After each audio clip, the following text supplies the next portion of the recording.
Olá, turma. Vamos ter mais uma aula de história hoje. Espero que todos estejam bem. E hoje vamos falar sobre os primeiros presidentes da República Brasileira. Sabemos, como vimos na aula anterior, que a Constituição de 1891 foi promulgada e com ela a Assembleia Constituinte foi transformada em Congresso Nacional, com poderes para propor e votar leis, gente. Além disso, coube aos deputados, senadores, elegeu o presidente e o vice-presidente da República. Então, o primeiro presidente da República e vice foram eleitos por senadores e deputados. Nessa primeira eleição indireta, os representantes civis, que incluía também os cafeicultores, apresentaram como candidatos o fazendeiro Prudente de Moraes e também o marechal Floriano Peixoto para vice.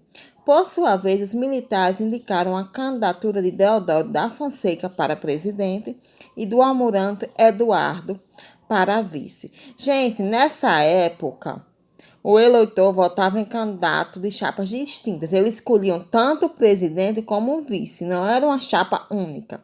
Por isso foram eleitos Deodoro da Fonseca para presidente e Floriano Peixoto para vice.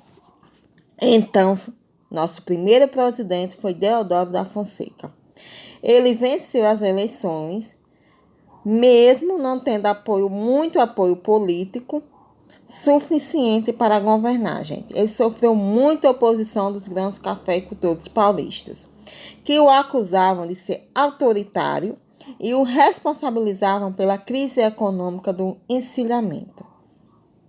Os cafeicultores tinham muito poder nesse período do Brasil, e então Deodoro não conseguia lidar muito bem com a oposição. Por isso, em 3 de novembro de 1891, ele decidiu fechar o Congresso e prender os principais líderes, ato que ia contra, que desrespeitava a Constituição. Em protesto contra o autoritarismo de Deodoro da Fonseca, os trabalhadores da Estrada de Ferro Central do Brasil entraram em greve. Ao mesmo tempo, membros da Marinha ameaçaram bombardear o Rio de Janeiro, com navios de guerra ancorados na Baía de Guanabara. O episódio ficou conhecido como a Primeira Revolta da Armada. Diante da força das oposições, Deodoro renunciou ao seu cargo em 23 de novembro de 1891, sendo seu vice Floriano Peixoto, passou a ocupar a presidência. Olha aí, gente, a fotografia do 7 de setembro usada na Revolta da Armada. O encouraçado usado na Revolta da Armada, né? Agora vamos falar sobre o governo de Floriano Peixoto. Entre 1891 e 1894, durante o mandato de Floriano Peixoto, o governo reabriu o Congresso Nacional e afastou chefes de governo estaduais considerados adversários. Como Deodoro deixou o cargo antes de completar 2 anos de mandato, a Constituição estabelecia que novas eleições deveriam ser convocadas, mas Floriano assumiu a presidência e lá permaneceu. Isso gerou revoltas. A economia, o governo vai estimular a industrialização, vai facilitar a importação de equipamentos e a concessão de empréstimos. Vai reformar o sistema bancário, proibir os bancos particulares de emitir dinheiro, de fazer notas, né? E a emissão de moeda vai tornar-se responsabilidade exclusiva do governo federal. Isso conferia maior controle sobre o dinheiro em circulação para evitar um novo encilhamento, uma nova crise econômica. Além disso, Floriano também vai adotar medidas populares, como baixar o preço de carne e dos aluguéis residenciais. Autoritarismo e oposição. O governo de Floriano foi muito criticado e as oposições promoveram revoltas com o objetivo de convocar novas eleições presidenciais. Em setembro de 1893 vai ocorrer a segunda revolta armada no Rio de Janeiro. Essa revolta, os navios de guerra vão ameaçar bombardear a capital caso o presidente não convoque novas eleições. Alguns dos mais influentes setores políticos do país temiam que esses confrontos colocassem em risco a estabilidade da República tão recente, né? Tiveram medo que voltasse ao período anterior, à monarquia, né?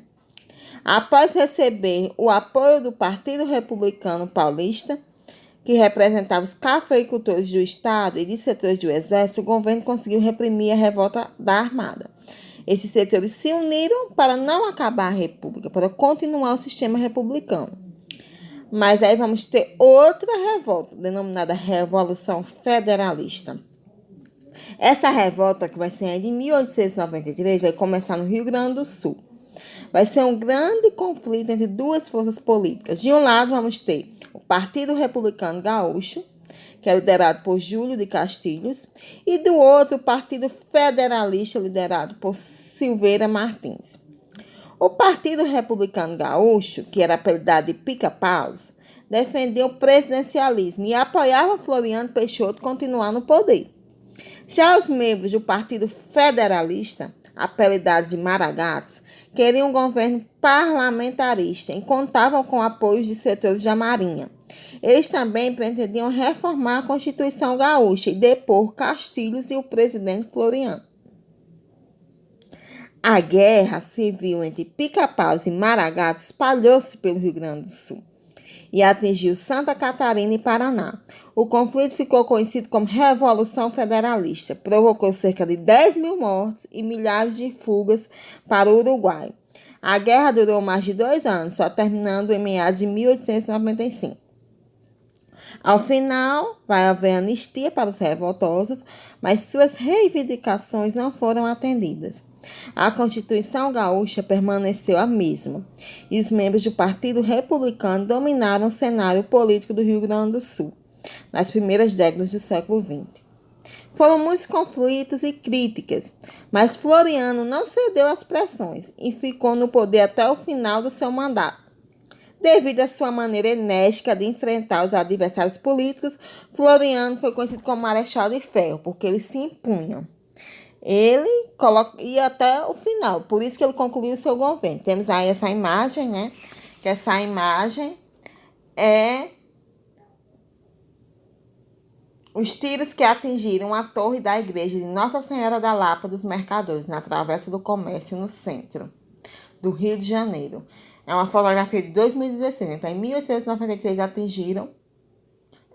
bombardearam essa cidade para desestabilizar o governo. Mas a Primeira República no Brasil acaba aqui, gente. Espero que todos fiquem bem e até a próxima aula de história. Tchau!